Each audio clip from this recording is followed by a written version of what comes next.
Hello, പുതിയൊരു വീഡിയോയിലേക്ക് എല്ലാവർക്കും സ്വാഗതം. അപ്പോൾ പതിവ് പോലെ ഞാൻ കണ്ടതും ഞാൻ അറിഞ്ഞതും ഞാൻ ഉൾപ്പെട്ടതുമായ കാര്യങ്ങളാണ് എൻ്റെ വീഡിയോ കൂടെ ഞാൻ നിങ്ങളോട് പറയുന്നത്. ഇത് കുറച്ച് പേർക്കെങ്കിലും അറിയാം. അപ്പോൾ ഇന്ന് ഞാൻ പറയാൻ പോകുന്നത് എന്താണെന്ന് വെച്ചാൽ, ഞാൻ ഒരു ഹാർബറിൽ മീൻ പിടിക്കാൻ പോയപ്പോൾ ഉണ്ടായ ഒരു ചെറിയ സംഭവമാണ് കേട്ടോ. മറ്റൊന്നുമല്ല, ഞാൻ ചൂണ്ടയിടാൻ ചെല്ലുമ്പോൾ ഞാൻ എവിടെ പോയാലും ഞാൻ അവിടെ കുറച്ച് ഫ്രണ്ട്സിനെ കരുതി വയ്ക്കുക. അതെൻ്റെ ശീലമാണ്. അതിനകത്ത് വലിയവനൊന്നും ചെറിയവനൊന്നും ഞാൻ കരുതിയിട്ടില്ല. അപ്പോൾ ഇതേപോലെ ഞാൻ ഒരു ഹാർബറിൽ മീൻ പിടിക്കാൻ പോയി. ആദ്യമായിട്ട് ചെന്നപ്പോഴത്തേക്കും എനിക്ക് അവിടെ കുറേ ആൾക്കാരെ പരിചയപ്പെടാൻ സാധിച്ചു. മുന്നോട്ട് ഒരു 4-5 പ്രാവശ്യം ഞാൻ അവിടെ പോയിട്ടുണ്ട്. അതിനുശേഷം ഞാൻ ചെല്ലുമ്പോൾ എൻ്റെ മക്കളുടെ പ്രായമുള്ള കുറച്ച് ആൺകുട്ടികൾ എൻ്റെ ചുറ്റിനും കൂടുകയും അവർ കടലിൽ മീൻ പിടിക്കാൻ പോകുന്ന കുട്ടികളാണ്. ബോട്ടിൽ വള്ളത്തിലൊക്കെ പോകുന്നവരാണ്. അപ്പോൾ ഞാൻ എന്താ പറയുക, 2-3 പ്രാവശ്യം ആയപ്പോഴത്തേക്ക് ഞാൻ ഈ ഡിക്കത്തലോണിൽ നിന്ന് 3-4 തൊപ്പി, പിന്നെ ഈ 199 രൂപയുടെ ടീഷർട്ടുകൾ, ഇതൊക്കെ വാങ്ങിച്ചുകൊണ്ട് ഞാൻ അവിടെ ചെന്ന് ഈ ആൺകുട്ടികൾക്ക് കൊടുക്കാറുണ്ട്. മറ്റൊന്നുമല്ല, അവർക്ക് അതിൻ്റെ ആവശ്യമില്ല. എന്നാൽ പോലും അമ്മ എന്നുള്ളൊരു സ്ഥാനം, അല്ല ഒരു മുതിർന്ന ചേച്ചിയുടെ ആ ഒരു കരുതൽ സ്നേഹമാണ്. എനിക്ക് വാക്കുകളിൽ കൂടിയല്ല സ്നേഹം പ്രകടിപ്പിക്കാൻ അറിയാവുന്ന, എനിക്ക് ഇങ്ങനെയൊക്കെയാണ് സ്നേഹം പ്രകടിപ്പിക്കാൻ അറിയാവുന്നത്. അതിനകത്ത് മറ്റൊരു ഉദ്ദേശം കൂടി എനിക്കുണ്ട്. ഞാൻ ഒറ്റയ്ക്കാണ് മീൻ പിടിക്കാൻ പോകുന്നത്.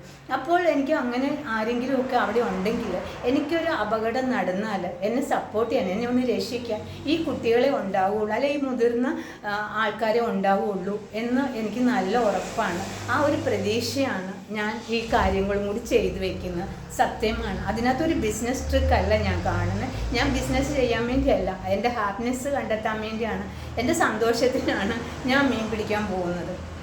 അപ്പം അങ്ങനെ മീൻ പിടിക്കാൻ ഇന്നലെ ചെന്ന സമയത്ത് ഞാൻ ഹാർബറിലല്ല പോയത്, ഒരു ബീച്ചിലാണ് പോയത്. അപ്പോൾ അവരും അവിടെ ഉണ്ട്.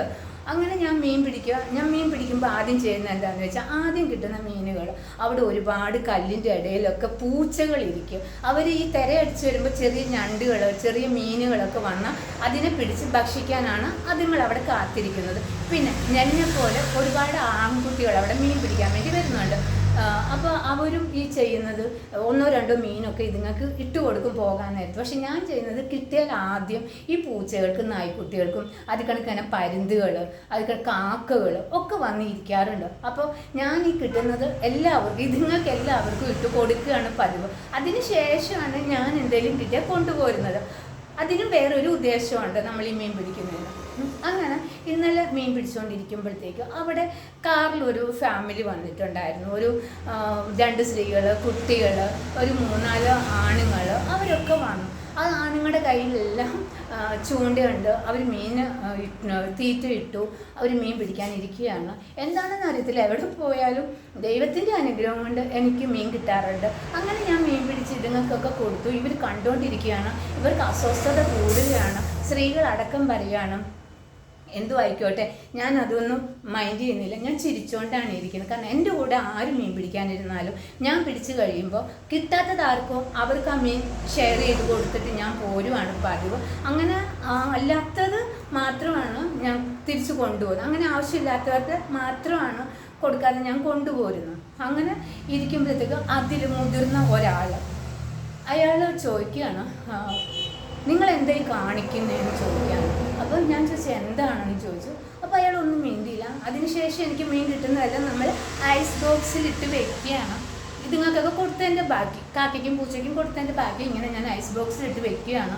അപ്പോൾ ഇവർക്ക് ഇങ്ങനെ കുരു പൊട്ടിക്കൊണ്ടിരിക്കുകയാണ്. ഇവർ ഭയങ്കര ഡയലോഗാണ്, ഈ സ്ത്രീകളും ആണുങ്ങളും ഈ മുതിർന്ന ഈ കുട്ടികളും ഒക്കെ. ഞാൻ ഒന്നും മൈൻഡ് ചെയ്യാതിരിക്കുകയാണ്.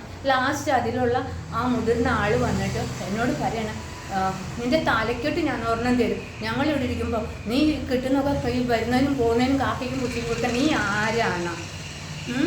അപ്പോൾ എനിക്ക് പെട്ടെന്ന് ഞാൻ എന്താ ഒന്ന് ഇയാൾ എന്നോട് പറയണം, നിൻ്റെ തലയ്ക്കൊട്ടടിക്കും ഞാനാണ്. എനിക്ക് എന്താ പറയണ്ടേന്ന് പോലും. നീ ആരാണ് എന്നോട് ചോദിക്കും. ഞാൻ ആരാണെന്ന് എനിക്ക് അയാളെ തെളിയിച്ചു കൊടുക്കേണ്ട ആവശ്യമില്ല. പക്ഷേ ഞാൻ ആദ്യം പറഞ്ഞ എനിക്ക് എൻ്റെ കുഞ്ഞുങ്ങൾ, വള്ളത്തിൽ പോകുന്ന കുട്ടികൾ, ബോട്ടിൽ പോകുന്ന കുട്ടികൾ, അവരും അടുത്ത് തന്നെ നിൽപ്പുണ്ട്. അവർ അയാൾക്ക് വേണ്ട മറുപടി കൊടുക്കുകയാണ്. ഇത് കണ്ടപ്പോൾ എനിക്ക് ഒരുപാട് സന്തോഷമായി. കാരണം ചില സമയത്ത് നമുക്ക് പ്രതികരിക്കാൻ പറ്റിയില്ലെങ്കിൽ നമ്മുടെ ഒപ്പമുള്ള ഒരാൾ പ്രതികരിക്കുക എന്ന് പറയുന്നത് ഭയങ്കര, നമ്മളെ ഹെൽപ്പ് ചെയ്യുന്നത് ഭയങ്കര ഒരു സന്തോഷമാണ്. അപ്പം ഞാൻ ഇവർക്കിത് കൊടുത്തിട്ടല്ല, ഞാൻ ഒറ്റയ്ക്കാണ്, സന്ധ്യ ആവണു എന്ന് കണ്ടിട്ടാണ് ഇതുങ്ങൾ എൻ്റെ ഒപ്പം വന്ന് നിന്നത്. ആ സമയത്താണ് ഇയാൾ ചോദിക്കുന്നത്, നീ ആരാണ് ഈ കാണുന്നതിനും പോകുന്നതിനും ഒക്കെ തീച്ചു കൊടുക്കാൻ, നീ ആരാണ്? അപ്പോൾ എനിക്ക് അതിന് ശേഷം ഞാൻ അയാളോട് പറഞ്ഞു, ഞാൻ ആരാണ് എന്ന് അറിയണമെങ്കിൽ ഞാൻ നിനക്ക് എൻ്റെ അഡ്രസ്സ് തരാം, നീ അന്വേഷിച്ച് ചെല്ല്. അപ്പോൾ നിന്നോട് എൻ്റെ നാട്ടുകാരോ അല്ല എൻ്റെ വീട്ടുകാരോ പറഞ്ഞു തരും ഞാൻ ആരാണെന്ന്. അല്ലെങ്കിൽ ഇന്ന സ്ഥലത്തേക്ക് പോവുക, അവിടെ വിശന്ന് കിടക്കുന്ന എന്നെ കാത്തിരിക്കുന്ന കുറേ വയറുകളുണ്ട്, അവരോട് ചോദിക്കുക ഞാൻ ആരാണെന്ന്. എനിക്ക് അതല്ലാതെ ഇയാൾക്ക് എന്ത് മറുപടിയാണ് കൊടുക്കാനുള്ളത്? ഞാൻ ആ സമയം സത്യം പറഞ്ഞ് ചിലർ ഇങ്ങനെയുള്ള ചോദ്യങ്ങൾ ചോദിക്കുമ്പോൾ ഞാൻ അന്തിച്ച് പോകാറുണ്ട്. എന്തിനാണ് ഒരു പരിചയമില്ലാത്ത ആദ്യമായി കാണുന്ന ഒരു വ്യക്തിയെ എന്തിനാണ് ഇങ്ങനെ ഹത്യ ചെയ്യുന്നത്? ആർക്കും ദ്രോഹമില്ലാതെ ജീവിക്കുന്ന ഒരാളാണ് ഞാൻ. എന്നെക്കൊണ്ട് കഴിയുന്നത് മറ്റുള്ളവർക്ക് ഹെൽപ്പ് ചെയ്യുന്ന ഒരാളാണ് ഞാൻ. എന്നിട്ടും എന്തിനാണ് അസൂയ മൂത്തിട്ട് ഈ ആൾക്കാർ ഇങ്ങനെ പ്രതികരിക്കുന്നത്? എനിക്കറിയില്ല. ഇവർക്ക് അതിൽ നിന്ന് എന്ത് സുഖമാണ്, എന്ത് സന്തോഷമാണ് കിട്ടുന്നത്? കിട്ടാത്ത മുന്തിരി പുളിക്കുമെന്ന് പറഞ്ഞാണ് കിട്ടിയ മീൻ ഞാൻ ഷെയർ ചെയ്യുന്ന കണ്ടുകൊണ്ട് ഇവർക്കുണ്ടായ അസൂയാണ്. ഇവർ എവിടുന്നോ ദൂരേന്ന് വന്നവരാണ്. ഇവർക്ക് മീൻ കിട്ടാത്തതിൻ്റെ വിഷമമാണ് അവരാ തീർത്തത്. അല്ലാതെ എന്നോട് അവർക്ക് വ്യക്തിപരമായി എന്നെ കണ്ടിട്ടില്ല, കേട്ടിട്ടില്ല, അറിഞ്ഞിട്ടില്ല. ആ ആൾക്കാർ ഇങ്ങനെ വന്ന് ചോദിക്കുമ്പോൾ എനിക്ക് ഒരുപാട് വിഷമം ഉണ്ടായി. അപ്പം എന്തും പറയുന്നത് ഞാൻ നിങ്ങളോടാണ്, അത് നിങ്ങളോടൊന്ന് പറയണമെന്ന് തോന്നി. അപ്പം അത്രയേ ഉള്ളൂ. അടുത്ത വീഡിയോയുമായി വീണ്ടും കാണാം.